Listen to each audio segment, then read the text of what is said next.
this is good. I'm going to just put this up here. It's better. Good evening, proud parents, families, and friends. Good evening, fellow faculty and staff. Good evening, graduating class of 2015. Yeah. For those that don't know me, I'm James Serendip, and yes, I teach high school math at ATC, everyone's favorite subject, right?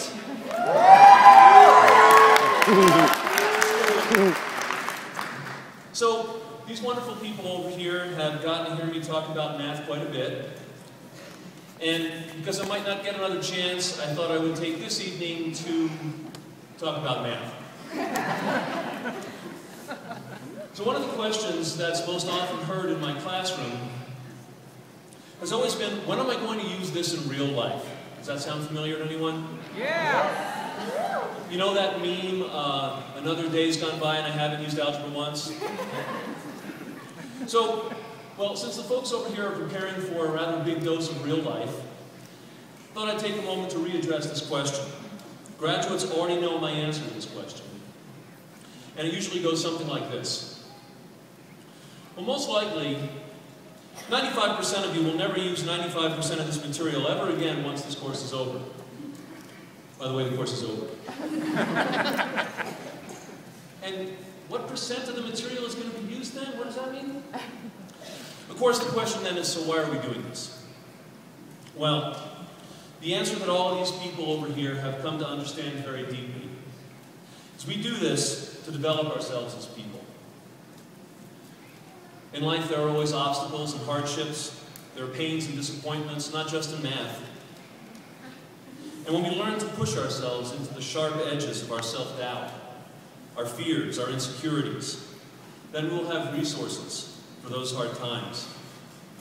And even if those resources prove insufficient, we'll still have something within ourselves, something that nothing can take from us, the knowledge of our effort, the fact of having walked our path with integrity. Socrates said, education is the kindling of a flame, not the filling of a vessel.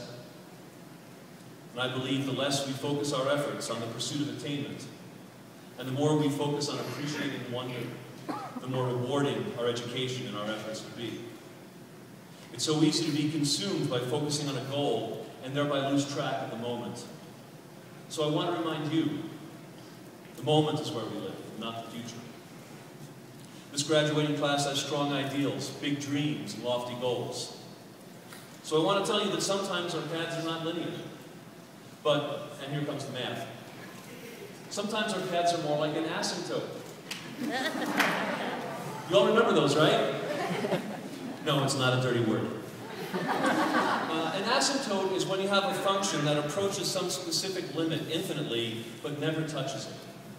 It's sort of like the famous Zeno's paradox, where you're walking towards a door, and every time you walk, you go half the remaining distance, so you never actually reach the door.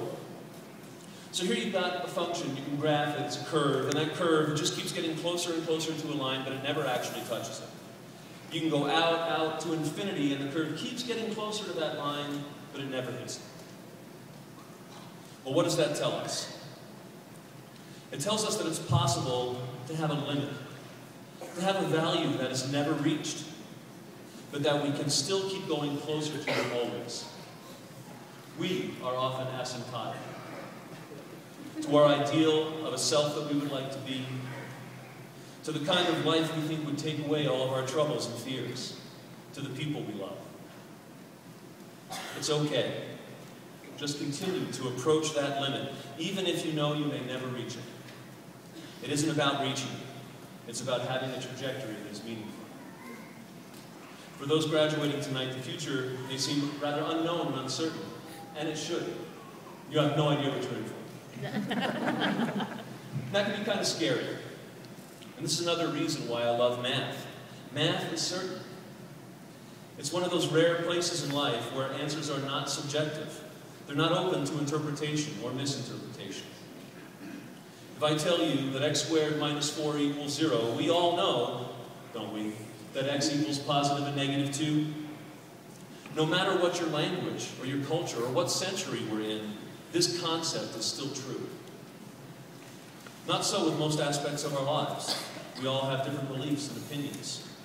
We can all hear the same words and make up different things about what they mean.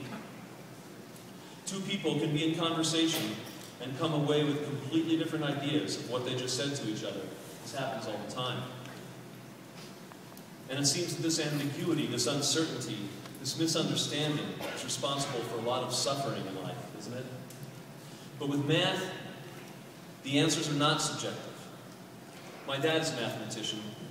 One of his favorite sayings was always 6 and 4 are 10, not only now but always. The idea being that even if there aren't people with fingers for counting on or words for numbers, 6 things and 4 more of those things, you put them together, you've got 10 of those things, whatever words you use. And all of mathematics then just builds on such foundational truths. So I ask you graduates tonight, do you have such foundational truths in your lives? What are those ideas which, for you, are absolutely true, no matter what the circumstance? We all need to find such truth, even if only one, even if very small.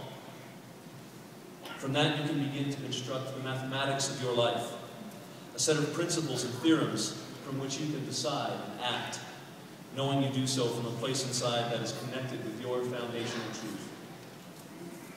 I firmly believe that we each must find this foundational truth on our own. We must determine our personal arithmetic for ourselves. Nonetheless, I'll tell you mine. And it's one word: love. Love for me is never wrong. If I'm thinking and believing, speaking and acting from a place of love, I don't have to worry if I've missed a decimal place or made a sign error.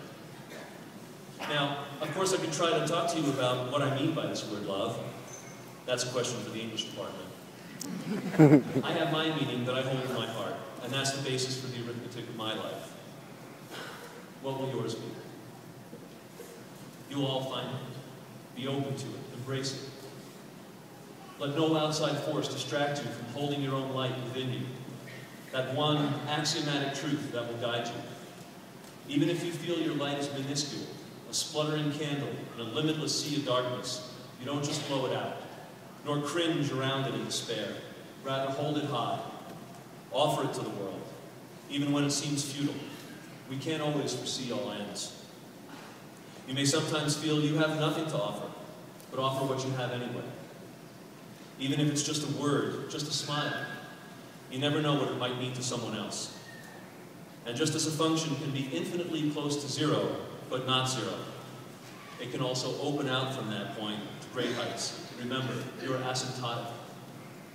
There's still something left. The asymptote never reaches the limit. There's still something you can give, and it could be just enough to make all the difference for someone else. As you go forward on your paths, you may need to be creative. Things aren't always straightforward, right? You've all already shown great stamina, intelligence, and resilience to make it to this point. But now there will be less direction in your lives. Having more options means making more complex decisions. Maybe you've had to put your imagination on the back burner for a while to get through the rigorous realities of an ATC education. But as life becomes more open, don't be afraid to let your imagination awaken again. Einstein said imagination is more important than knowledge. And the poetess Rita Dove tells us, you have to imagine it possible before you can see something. You can have evidence right in front of you, but if you can't imagine something that has never existed before, it's impossible. So go ahead and imagine impossible dreams for yourself and your world. Only through your imagination will they become possible and real. Even in math, we have imaginary numbers. Why bother? Aren't real numbers enough? But without imaginary numbers, we wouldn't be able to engineer things like suspension bridges. So let your imagination build the bridges that will suspend you over doubts and hesitations and carry you to your dreams. I felt very privileged to get to know each and every one of you on the stage tonight and to watch you grow and excel. You're an amazing group of people. And of course, there's a selfish part of me that would like to see you all do big and noteworthy things, as I believe many of you will. But I also want to remind you that sometimes very small things can be extremely meaningful. So most of all, it is my hope that you'll move forward in happiness, with Vietnamese Buddhist monk Thich Nhat Hanh says, "There's no way to happiness. Happiness is the way." What does he mean? Well, I think you'll find that you're most happy when you're in integrity, when you're being of service, when you're in gratitude for the immeasurable gift simply to be here. Don't go looking for someone or something to make you happy. Rather, just learn to look through all the things that could cloud your vision of the underlying truth. Happiness is our base state. We lose sight of it in the course of our efforts and our goals and our struggles. But remember, happiness is always within you. Like a linear factor hiding in a polynomial. You know you found it if you get a remainder of 0. And there's another metaphor there, but enough already. Mostly, I just want to thank this class for all of the joy and the learning that you have given to me. You're some of the brightest, most capable, kindest, sweetest, and most creative people I have ever met. And I will miss you all greatly. I'm proud to have walked some of this path with you. And so, may the equations of your lives have rational solutions. May the series in your hearts be infinite. May the turning points you face bring you always to regions of increase. And may the identity property be strong within you. In short, I love you all. Now don't go off and make me proud. Go off and make yourselves proud.